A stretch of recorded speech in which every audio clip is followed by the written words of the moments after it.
What did I say? Man United will beat Arsenal on Sunday. Check. Man United have a better attack than Arsenal. Check. Saka is overrated. Check. Martin Odegaard is shite. Check. Matheus Cunha is better than Trossard. Check. I think that aged quite well. What about you guys? What about you guys? Man United win 3-2 at the Emirates against Arsenal. And I'm absolutely chuffed to bits.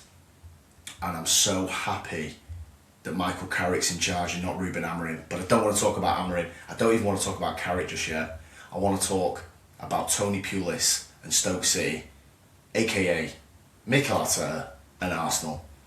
The worst title contenders in Premier League history. Why do Arsenal fans pay all this money for season tickets? Just get a season ticket at Harlequin or Saracens. Because you watch the same sport, they play rugby union. They're at it again yesterday. These corners, they're like line-outs. At what point are they just going to pick Victor Gyökeres up like they do in rugby union? Off these corners. Scrums in the 6-yard box. And they've got the cheek to whinge about VAR on Patrick Dorgu's hip control. And they play rugby union off every single set piece because it's their only route to scoring. They're the worst team to watch in the Premier League. I'd rather watch Wolves. They're insufferable. The manager is insufferable. Their fans are insufferable. They've been all up in my comments all weekend on TikTok. Go and check it on my TikTok, Football Brotherhood. Go and have a look at my TikTok that I did on United's attack. They were all giving it the big, and we're going to come back on Sunday. You're going to hold that. We're going to humble you. We're going to beat you 4-1. Well, you know what I did on Sunday night after the game yesterday? I replied to every single one of them. And it was brilliant. And they didn't reply back. They were deleting their comments in my TikTok from the weekend. But let's get to some specifics, man. I want to talk about Captain Fantastic, Mr. Martin Odegaard. Mr. Hooked after 55 minutes in a must-win game against Manchester United. Stop dropping into DM with Gabriel and Saliba with your fancy fucking left foot 10-yard passes and your hair flicks. Get in the final third and create and score. You've got one goal this season. You've got one goal. You're the captain of the league leaders and you're getting hooked for Eze after 55 minutes. He's a perfect representation of that club. The perfect captain for me. Honestly, they're so aligned. Captain, manager, players, fans. Even that fucking god-awful song, North London Forever. I honestly, I think there's better tracks at church. Songs of praise. I think they whip up a bit more of an atmosphere. Honestly, I was so glad we won the game yesterday, not just because of the points, and we deserved it, and football won. I want to shout out my guys, David Speaks Football and Dan Talks United, and they did it. They said it on their post game. Football won yesterday. One team came to play, one team came to play rugby union, and Matheus Cunha saved football with that. So look, Odegaard, man, they need Max Diamond to come back. They need the 16-year-old to come back, and they need to drop him. And if they do somehow cobble this league title, the FA need to step in. You're not allowed to lift that trophy. You're pathetic. There's no way Martin Odegaard can lift this. Patrick Vieira, Thierry Henry, Cesc Fabregas, Dennis Bergkamp, Emmanuel Petit, Tony Adams. They weren't getting hooked in the 55th minute. Never mind them. Pires Ljungberg. These sort of players weren't. Van Persie. I mean, what are you getting hooked for? And I've got to be honest, when Odegaard got hooked, it just reminded me that he was even on the pitch, because after half time I didn't see him once. He does that little bit of a press, doesn't he? He's a little bit of smoke and mirrors. Oh, look at me off the ball. I can't score or create, but I'll press the centre back and they'll pass it to the other centre back and beat me easily. But I look good because I pressed a little bit. Shite. Absolute shite. Let's come to Starboy, Mr. 300k a week on the right hand side, who now is being, I think Patrick Dorgu's one goal behind him in his little statistics. So shout out Patrick Dorgu, we're going to come to you, mate. But let's start with Saka, man. What did I say? He's overrated. Of course he's overrated. He's a mid-table winger. He's a mid-table winger. Just like Trossard. Exactly where he came from, Brighton. They're not that good. The numbers back it up, and the eye test. What did Saka do yesterday? What, he got round the side of Shaw once and it was a shit ball after it. All they do is they want to play for corners. Again, shout out my guy Dan Talks United. He says it. The wingers, they run the angles down to try and win corners, and they celebrate it. The manager, the fans, the players, they're whipping up the crowd because you've got a corner. Sorry, what the fuck is this? What the fuck is this? Is it a rugby union line out? They're not, honestly. They cannot win this league. I don't love cheering Man City on, but honestly, at least I can sit back and go, they try and play football. Cherky, Foden, Haaland, Reinders, I've got respect for them. At least I know they're going to try and get it on the deck and create and score good goals. These lot just want to shovel it in. Scrums, tries, line-outs, Gyökeres up like this, catching it. And we're going to come to him. Mr. Victor Gyökeres, he ain't getting away from it. He's not getting away with this. Look, Trossard, I don't want to spend too long on him. I said Cunha's better. Obviously he is. I mean, people told me Cunha is not as good as Trossard. I must need a new fucking telly. Or I must need new glasses because Trossard is nowhere near the player Matheus Cunha is. You can say Cunha's not delivered statistically this year, but they're nowhere near each other. Cunha, explosive, pace, power, wins fouls, good use of his body. Trossard, he's just fucking all fart, no poo. He's crap. Absolute fucking crap. And let's come to them two up front, Jesus. What I will give Jesus is it's impressive to take the place of Victor Gyökeres and play worse. So well done to you, my friend, because you were chasing that first touch round for 55 minutes. And then Gyökeres come on and was like, I'll have a bit of that. You've seen Jesus' first touch, how about mine? Get them fucking Rockports and jeans on, pour some cement in my boots, and watch me run round against Maguire and Martinez and do nothing. The cavalry, the Arteta cavalry, all 4 changes at once. Madueke, Ben White, Marino and Gyökeres. I think Sunday League teams bring on better quartets than that. Madueke and Ben White on that right hand side. I was laughing in front room. Not bothered. I just didn't want to give a corner away because I knew that was it. And they did score off a corner. Shoveled it in, well done. Celebrating that, weren't they? Like they were celebrating the own goal. Hey, he turned up, didn't he, yesterday? 3rd top scorer now, own goal. Shout out you, bro. You're fucking carrying this title charge for them. Never mind Declan Rice, PFA Player of the Season. Fucking own goal's going to win it. But I tell you what, they're cracking, aren't they? They're touching cloth. They are touching cloth. You know, when you're in the car, you're trying to get home and you're busting. You take the seatbelt off, you're like, oh no, that's them. Arsenal are that. They're stuck in traffic and they need a shit, and they're going to shit the pants, and they are going to shit the pants. And it's going to be Ellen Road. Zubamendi had a good go yesterday. He dropped his bollocks, didn't he? 1-0 up, bit of pressure. Oh God, we've got to see it home. We've got to see a 1-0 fucking lead home against Man United. Dropped his bollocks, played in Boomo in. And he sat Raya down, did the rest. And what about the rest of them? Declan Rice, PFA Player of the Season apparently. You're going to be, are you? Where the fuck were you yesterday, mate? I did not notice you until you got that yellow. Defenders, his best defence in fucking Europe.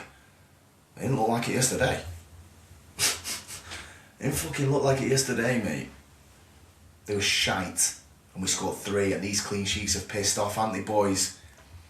United got 3, Bournemouth got 2, Brighton got 1, Wolves got 1. Leeds are going to get 1, Leeds might get 2, and if Leeds get 2, you're dropping points again because you ain't scoring 2 or 3. And I think Leeds are going to put you to it at the weekend. Because Zubamendi, he ain't sleeping all week now. I don't think he slept on Saturday, did he? He was obviously shit in the bed. He's not ready for Ellen Road in, is he, that? Zubamendi. Neither's Trossard, neither's Saka. Gyökeres and Jesus, they're playing the wrong sport. They need to line up for Saracens at the weekend. Yeah, man. They've got Leeds. They're going to feel it. They're going to feel it from minute 1. Leeds are going to get at them. Calvert-Lewin's going to blow this title race open. Manchester City didn't win for about 6 weeks. And after this weekend, they're going to be a point behind Arsenal. And the Carabao Cup final, if they don't choke the 1-0 lead that they've got over Chelsea, City will beat them in the final. City will eat them alive in that tunnel. Haaland, Pep, they'll eat them alive in that tunnel. Honestly, Zubamendi will piss his pants in that tunnel. And so will the rest of them against Man City. City will beat them in the Carabao. I don't care how fucking shit City are playing. And I tell you what, City are going to eat them down in this title race. And it's not even going to be like vintage City. It's going to just be like, we'll just be slightly better than you lot. And it's going to be fucking brilliant. And I can't wait, to be honest. And they deserve it, and their fan base deserves it. Whinging about that. But I tell you what, let's get to United, man, because they were fantastic yesterday, and they were fantastic against City. I thought the first 40 minutes was terrible. And I've got to shout out Zubamendi again, mate. You got us going because we were crap till then. Bruno and Mbumo, fuck me, they couldn't control anything. We've seen this before. Sometimes with Bruno, he has these half an hours where he's misplacing passes. But it doesn't affect Bruno, and you saw in the second half he got it together, as did they all. They were brilliant in that second half, that first 15-20 minutes. What happened at half time? Did Arteta just take the draw? I think he did, didn't he? Because they came out and we fucking pulverised them. Sat in, the crowd they were like trying to whip them up, they're pathetic. Time wasting on their own throw-ins, time wasting on goal kicks, and then Dorgu gives them a treat, doesn't he? I don't know why they want VAR to rule it out. That's the best goal they're going to see all season, that. Oh my God, what's this 25-yard volley that's gone in off the crossbar? All we're used to is fucking scrums and tries. Off corners. I don't know why you lot wanted it chalked off. That's the best goal you're going to fucking see. And then, by the way, Matheus Cunha gave you another one to go home and fucking think about, didn't he? You lot ain't going to see goals like that again. So you want to fucking savour them two yesterday.